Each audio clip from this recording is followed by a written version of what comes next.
അല്ല, വടകരയിലേത് ഒരു രാഷ്ട്രീയ വിജയം തന്നെയാണ്. അത് വടകരയിലെ ജനങ്ങളുടെ രാഷ്ട്രീയ പ്രബുദ്ധതയുടെ വിജയമാണ്. പലതരത്തിൽ ഇലക്ഷന്റെ റിസൾട്ടിനെ ജനങ്ങളെ മിസ്ലീഡ് ചെയ്യാനുള്ള പല ശ്രമങ്ങളും ഉണ്ടായിട്ടുണ്ട്. വ്യാജമായ പല സൃഷ്ടികളും ഈ തെരഞ്ഞെടുപ്പിന്റെ റിസൾട്ടിനെ അട്ടിമറിക്കാൻ ഉദ്ദേശിച്ച് ബോധപൂർവമായി സൃഷ്ടിച്ചിട്ടുണ്ട്. അപ്പോൾ അതിനെയൊക്കെ അതിജീവിച്ച് വടകരയിലെ ജനങ്ങളുടെ രാഷ്ട്രീയ പ്രബുദ്ധത നൽകിയ വിജയമായിട്ട് തന്നെയാണ് ഈ വിജയത്തെ കാണുന്നത്. അത് അനുവദിച്ച അല്ലെങ്കിൽ അത് അംഗീകരിച്ചു തന്ന അവിടുത്തെ ജനങ്ങളോട് ഹൃദയം നിറഞ്ഞ നന്ദി വാക്കിലൊതുങ്ങുന്നതല്ല, അത് പ്രവൃത്തിയിലൂടെ കാണിക്കാൻ ശ്രമിക്കും. CPM-നും BJP-ക്കും കൃത്യമായ പാഠം കൂടിയാണ് വടകരയിലെ വിധിയെഴുത്ത്.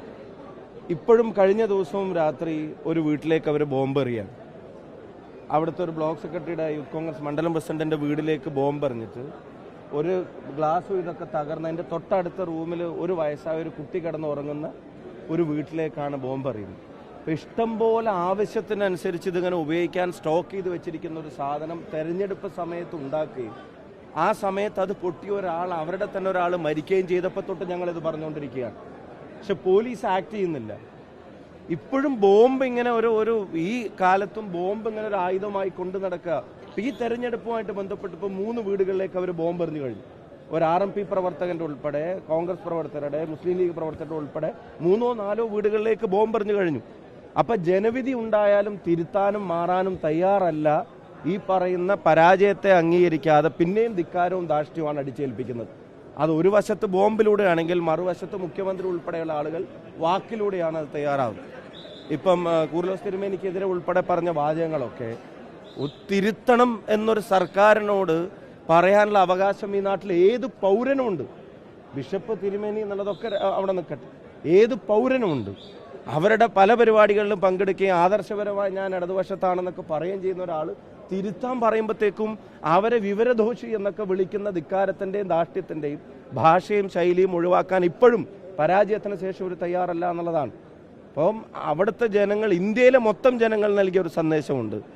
അഹങ്കാരം ഹിന്ദിയിൽ പറഞ്ഞാലും മലയാളത്തിൽ പറഞ്ഞാലും രണ്ടും നാട്ടിലെ ജനങ്ങൾ അംഗീകരിക്കില്ല എന്നുള്ളതിനാണ് രാജ്യത്തെ വിധിയെഴുത്ത്. UP-യിൽ ഉൾപ്പെടെ, അമേഠിയിൽ ഉൾപ്പെടെ ഉണ്ടായ വിധിയെഴുത്ത്. വാരണാസിയിലേക്ക് ഭൂരിപക്ഷം എത്രയാണ് നമ്മൾ കണ്ടതാണ്. അപ്പം ആ വിധിയെഴുത്ത് അതിൻ്റെ സമാന സ്വഭാവം തുടരുന്ന ഇവർക്കുള്ള തിരിച്ചടിയാണ്. അതുകൊണ്ടാണ് രാഷ്ട്രീയ വിജയം എന്നുള്ളത് ഞങ്ങൾ ആവർത്തിച്ച് പറയുന്നത്. ഇത് തീർച്ചയായിട്ടും കേരളത്തിലെ ജനങ്ങളെടുത്ത ഉറച്ച തീരുമാനത്തിൻ്റെയാണ് കേരളത്തിലെ റിസൾട്ട്. ഈ ഗവൺമെന്റിനെ ഇനി കേരളത്തിലെ ജനങ്ങൾ സഹിക്കില്ല. അതിൽ CPM പ്രവർത്തകർ പോലും ഉണ്ട്. ഇനി ഉപതെരഞ്ഞെടുപ്പുകൾ നടക്കാനിരിക്കുകയാണ്. ആ ഉപതെരഞ്ഞെടുപ്പുകളിലും ഇതുപോലെ തന്നെയായിരിക്കും ജനങ്ങളുടെ വിധിയെഴുത്ത്. അവരുടെ വിധിയെഴുത്തിൻ്റെ അവസാനമല്ല ലോക്സഭാ തെരഞ്ഞെടുപ്പ്. പരിപൂർണമായി ഗവൺമെന്റിൽ നിന്ന് ജനത ആഗ്രഹിക്കുന്ന മോചനത്തിന്റെ തുടക്കമാണ് പാർലമെന്റ് തെരഞ്ഞെടുപ്പ്.